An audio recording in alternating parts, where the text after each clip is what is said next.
En 2023 Alemania entró en recesión técnica. Su economía se contrajo 2 trimestres consecutivos y los titulares económicos de toda Europa empezaron a ponerse nerviosos. No porque la recesión alemana fuera especialmente profunda, sino porque cuando Alemania tiene problemas, Europa entera empieza a notar el frío. Y eso no es casualidad ni exageración periodística. Es el resultado de cómo está construida la economía europea y del papel central que Alemania ocupó dentro de ella. Hoy vamos a entender por qué ocurre esto. ¿Qué hace a Alemania tan determinante para el resto del continente y qué significa para ti que la economía alemana vaya bien o mal? Primero, el tamaño de la economía importa y mucho. El punto de partida es simplemente el tamaño. Alemania es la cuarta economía más grande del mundo y con diferencia la mayor de Europa. Su PIB representa aproximadamente el 25% del PIB total de la zona euro. Es decir, 1 euro de cada 4 que se produce en los países que comparten moneda se produce en Alemania. Para que esto sea más concreto, el PIB alemán es aproximadamente 3 veces el de España, 4 veces el de Países Bajos y casi 10 veces el de Portugal. Es una economía de un tamaño tan diferente al del resto de sus socios europeos que lo que le ocurre a ella inevitablemente se nota en el conjunto. Pero el tamaño no solo explica la influencia. Francia también es una economía grande y cuando le va mal, el impacto en el resto de Europa es real, pero no tan sistémico como el alemán. La diferencia está en cómo está construida la economía alemana y en cómo se relaciona con el resto del continente. Segundo, Alemania es la fábrica de Europa. Si hay una característica que define a la economía alemana por encima de cualquier otra es su enorme peso industrial y exportador. Alemania es uno de los mayores exportadores del mundo, en algunos años ha llegado a ser el primero, incluso por encima de China y Estados Unidos en términos relativos a su tamaño. Y lo que exporta no es petróleo ni materias primas, exporta productos manufacturados de alto valor añadido, como coches, maquinaria industrial, equipos médicos, productos químicos, tecnología de precisión. El famoso Mittelstand, ese tejido de empresas medianas alemanas especializadas en nichos industriales muy concretos donde son líderes mundiales, es uno de los motores más potentes y más sólidos de cualquier economía desarrollada. ¿Y por qué esto importa para el resto de Europa? Pues porque esa maquinaria que exporta Alemania va a algún sitio, y una de esa parte muy significativa va a otros países europeos. Las empresas españolas, italianas, francesas o polacas compran maquinaria alemana para producir sus propios bienes. Las cadenas de suministros industriales europeas están profundamente integradas con la producción alemana. Cuando la economía alemana se frena, las empresas alemanas producen menos y compran menos componentes a sus proveedores europeos, y esos proveedores lo notan. Cuando la demanda interna alemana cae y los alemanes compran menos coches, menos electrodomésticos, menos de todo, las empresas de otros países europeos que vendían esos productos al mercado alemán lo notan también. Es como una cadena de transmisión directa y muy rápida, como si Alemania estornudara y parte de Europa se resfriara casi de inmediato. Tercero, el euro, la moneda que une y que ata. Alemania comparte moneda con otros 20 países de la Unión Europea, y eso crea una interdependencia que va mucho más allá del comercio. En una unión monetaria no hay tipos de cambio entre los países miembros. Cuando la economía española va mal, no puede devaluar su moneda para hacer sus exportaciones más baratas y estimular la demanda. Cuando la economía alemana va mal, no puede revaluar su moneda para encarecer las importaciones y proteger su industria. Todos están atados a la misma moneda y a la política monetaria del Banco Central Europeo.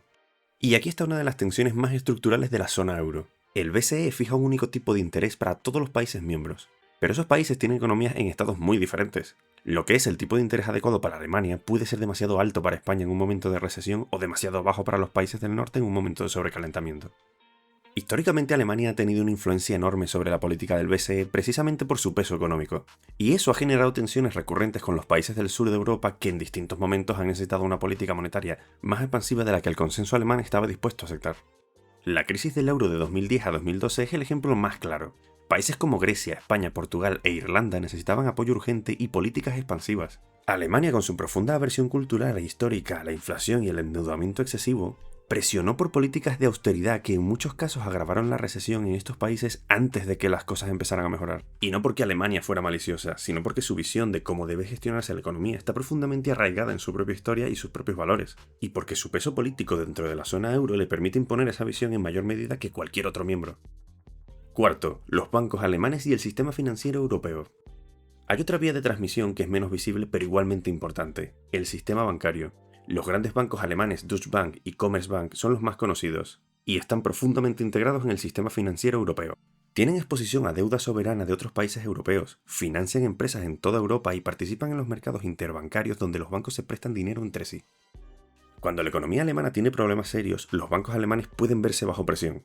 Y cuando los bancos alemanes están bajo presión, el crédito disponible en toda Europa puede verse afectado porque son actores de tamaño sistémico dentro del sistema financiero europeo. Lo vimos de forma parcial durante la crisis financiera de 2008 y durante la crisis del euro. Los problemas en el sistema bancario de un país grande no se quedan dentro de sus fronteras, se propagan a través de las conexiones del sistema financiero global con una rapidez que puede sorprender bastante. Quinto, la dependencia energética que cambió todo. Durante décadas, Alemania construyó su competitividad industrial sobre una base energética muy concreta: gas natural ruso barato. Era un acuerdo implícito que generaba beneficios mutuos. Rusia vendía gas a precios competitivos, y Alemania lo usaba para alimentar su industria y mantener sus costes de producción bastante bajos. Y esa competitividad se trasladaba en forma de productos de calidad a precios aceptables al resto de Europa y del mundo. Cuando la invasión rusa de Ucrania en 2022 rompió ese acuerdo de forma abrupta, Alemania se encontró ante uno de los mayores desafíos de su economía de posguerra. Tuvo que sustituir de forma urgente una fuente energética barata y abundante por alternativas más caras y más complejas logísticamente: gas licuado de otras procedencias, energías renovables aceleradas y reducción de consumo industrial. El impacto fue enorme y rápido. Los precios de la energía se dispararon y los costes industriales se dispararon con ellos. Empresas que habían construido su modelo de negocio sobre energía barata tuvieron que replantearse su viabilidad. Algunas producciones incluso se trasladaron a otros países con energías más baratas. Y la competitividad industrial alemana, que había sido uno de los pilares de su dominio económico europeo, se vio seriamente erosionada.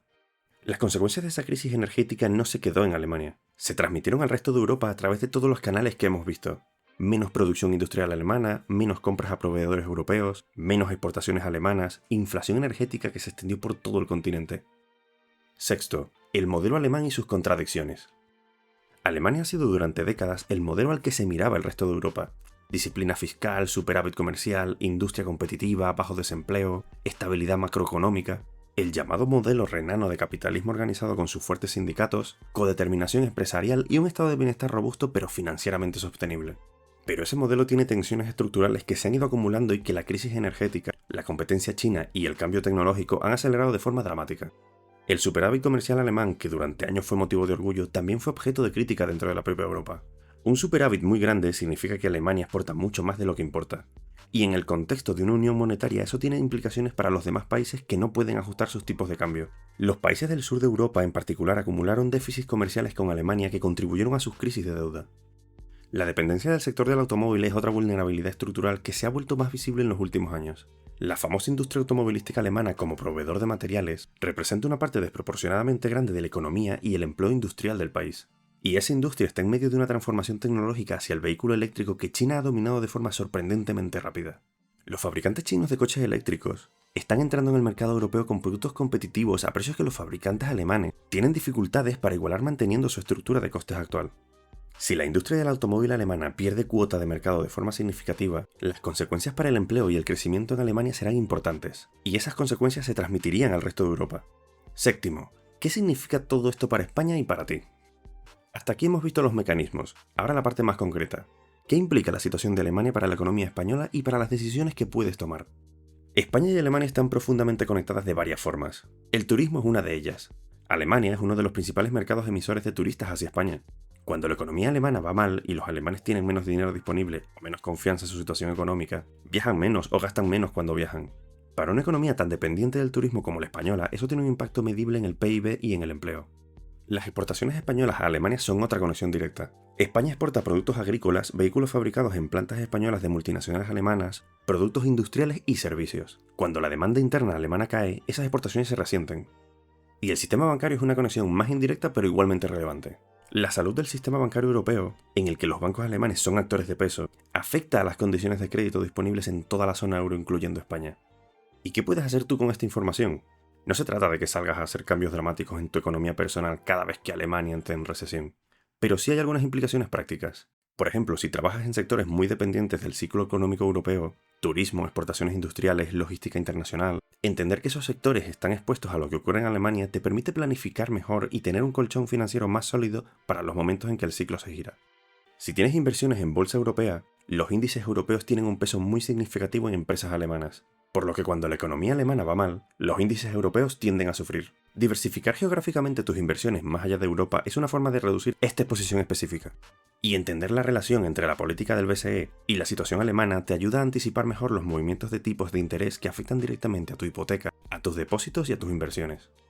La conclusión básicamente es que Europa está unida pero no simétrica.